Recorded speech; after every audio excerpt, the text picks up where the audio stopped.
Evangelho de Nosso Senhor Jesus Cristo, segundo São Marcos. Naqueles dias, como fosse novamente numerosa multidão e não tivesse o que comer, Jesus convocou os discípulos e lhe disse: Tenho compaixão deste povo. Já há 3 dias perseveram comigo e não tenho o que comer. Se eu despedir em jejum para suas casas, desfalecerão no caminho, e alguns deles vieram de longe. Seus discípulos responderam-lhe: Como poderá alguém fartá-los de pão aqui no deserto? Mas ele perguntou-lhes: Quantos pães tendes? 7. Responderam. Mandou então que o povo se assentasse no chão, tomando os 7 pães, deu graças e partiu-os e entregou-os a seus discípulos para que os distribuísse, e eles os distribuíram ao povo. Tinham também alguns peixinhos. Ele os abençoou e mandou também distribuí-los. Comeram e ficaram fartos, e dos pedaços que sobraram levaram 7 cestos. Ora, os que comeram eram cerca de 4.000 pessoas. Em seguida, Jesus os despediu-os e, embarcando depois com os seus discípulos, foi para o território de Dalmanuta. Palavras da salvação.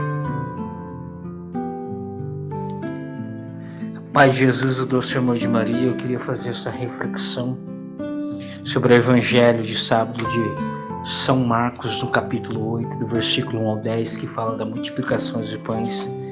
E me chama a atenção neste Evangelho, o versículo 3, que Jesus vai dizer assim: Se eu despedir em jejum para suas casas, desfalecerão no caminho. E o versículo 4, seus discípulos responderam: Como poderá alguém fartá-los no deserto? Com pão aqui no deserto, aliás. Amados, me chama a atenção que quando Jesus vai tirar o teu povo do Egito, da escravidão, o povo vai andar 40 anos no deserto, e para eles não morrer de fome, Deus dá o maná, no capítulo 16 de Êxodo. Estamos na travessia desta vida para a vida eterna, estamos no deserto e Deus está nos saciando com o pão do céu. O interessante é que um dia os fariseus chegam para Jesus e diz: Que obras tu fazes para mostrar que é de Deus? João capítulo 6, versículo 30. No 31, Jesus diz assim, eles dizem assim para Jesus: Nossos pais comeram maná no deserto, segundo o que dele está escrito, deu-lhes de comer o pão vindo do céu. Citando o Salmo 77, versículo 34, que no original fala o trigo do céu, deu o trigo do céu para saciá-los. E Jesus, no versículo 32 de João 6, vai dizer assim: Não foi Moisés que deu o maná, o pão descido do céu, é meu Pai que dá o verdadeiro pão descido do céu, porque o pão que desce do céu dá vida ao mundo. Jesus vai falar isso no versículo 51, que é a carne que eu dei para salvar, e o pão que eu dei para salvar o mundo é minha carne. Sem Jesus, o nosso alimento da alma, a gente não vive. O interessante é que a gente está na pandemia. E no começo da pandemia, começou supermercados a lotar com medo de faltar alimento para comer.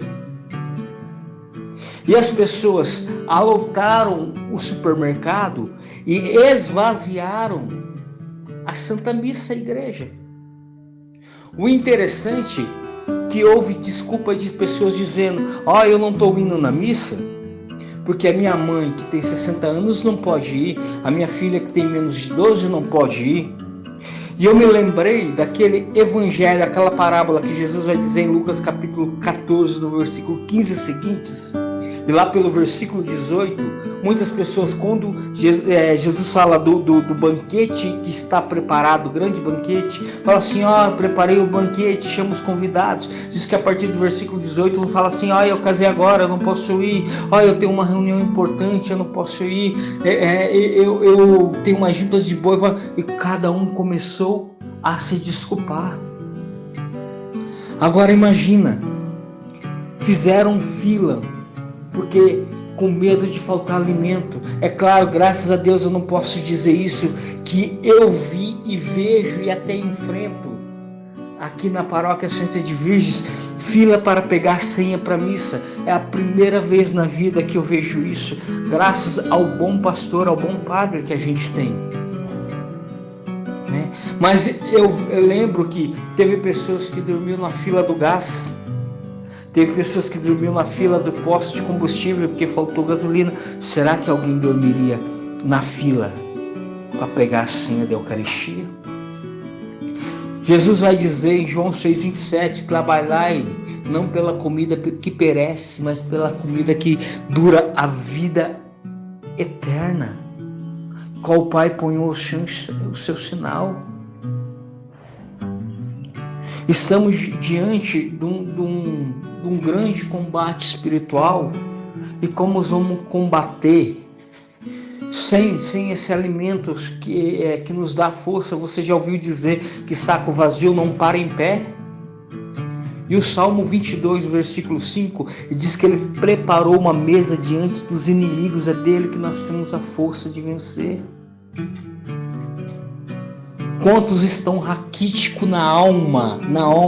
E eu me lembro daquilo que vai dizer Lamentações capítulo 2, versículo 16, que os seus filhos estão morrendo de inanição.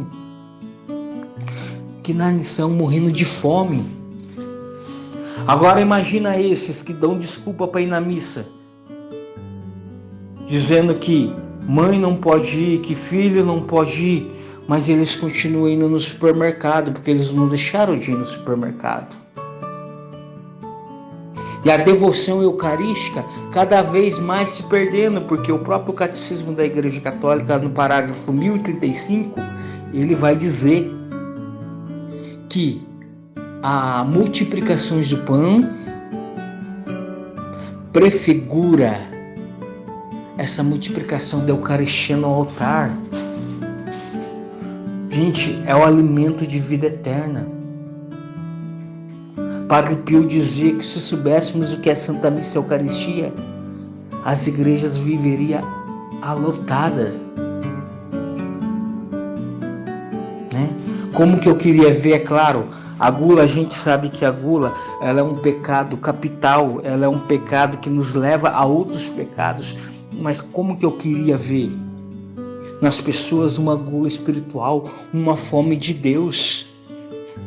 As pessoas fazem de tudo para ser feliz, mas Santo Agostinho, ele vem com uma frase tão brilhante que ele diz assim: aonde eu encontrei meu Deus, eu encontrei a felicidade. E ele dizia: tomai-nos o pão do céu como alimento de cada dia para fraquezas de cada dia.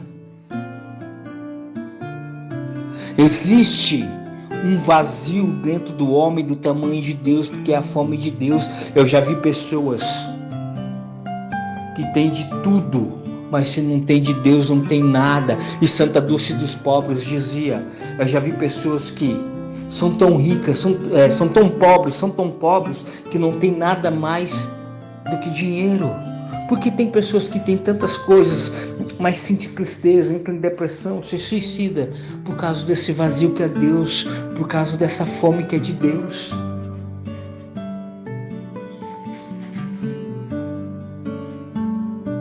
Infelizmente, vamos vivendo isso nos nossos dias. O interessante é que nessa multiplicação do pão, no capítulo 8 de São Marcos, no versículo 8, diz que depois que eles comeram do pão que Jesus lhe deu, eles ficaram fartos. Na história de São Bento Cotolengo, ele que tinha uma casa da providência, ele abrigava mendigos. Ele fazia que os mendigos primeiramente iam para a missa alimentar a alma, e depois eles davam pão para eles, saciava o corpo deles, a fome física, mas primeiro a espiritual. E ele começou a notar que muitos mendigos que iam comer pão já não iam na missa. E ele diz: primeiramente a missa, o pão da alma, depois o pão do corpo. E o interessante é que no versículo 21 da parábola do grande banquete, lá do capítulo 14 de Lucas, que eu citei anteriormente, diz que quando eles começaram a dar desculpa, Jesus fala assim: então ide, chamai os coxos, os leprosos e os mendigos. E só para terminar a reflexão, no Antigo Testamento, lá em 2 Samuel capítulo 9, vai falar de Mefibosete e Davi. Mefibosete era o filho de Jonatas, filho do rei Saul, primeiro rei de Samuel. E Davi, ele tinha uma amizade incrível. Isso está em 1 Samuel 14 com Jonatas. Diz que a alma dos dois se uniram como se fosse um. E depois da morte de Jonatas e de Saul, em 1 Samuel 31, na batalha de Jebué, o rei Davi manda perguntar se ficou alguém da casa de Saul para ele honrar. E falam desse filho de Jonatas, Mefibosete. Só que esse filho de Jonatas, ele morava de favor na casa de um servo chamado Siba, porque Mefibosete, ele era aleijado dos 2 pés e era mendigo. E o interessante que Davi fala para ele em 1 Samuel 9,7 que ele comeria da mesa do rei todo dia. Amados, e eu lembrei da música do Anjo do Resgate, Majestosa Eucaristia, que fala assim: eu me sinto um mendigo sentado à mesa do rei. Você tem como pagar tamanha refeição? O que você poderia fazer para pagar uma Eucaristia? Quando Santa Teresa d'Ávila ela perguntou isso para Jesus, ela que era uma grande mística, ela disse: me ame de todo o coração. A gente é um mendigo sentado na mesa de um rei. A gente não entende o valor da Eucaristia. Infelizmente, como muitos de nós estamos fazendo como Esaú no Antigo Testamento, quando você vê o direito de primogenitura, está no capítulo 25, no versículo 29 ao 34. E o versículo 32 vai dizer assim, que Esaú troca com o irmão dele, Jacó, o direito de primogenitura, ou seja, a benção toda a benção paterna, por causa de um prato de comida. No versículo 32 ele fala assim: morro eu de fome, que me importa o meu direito de primogenitura.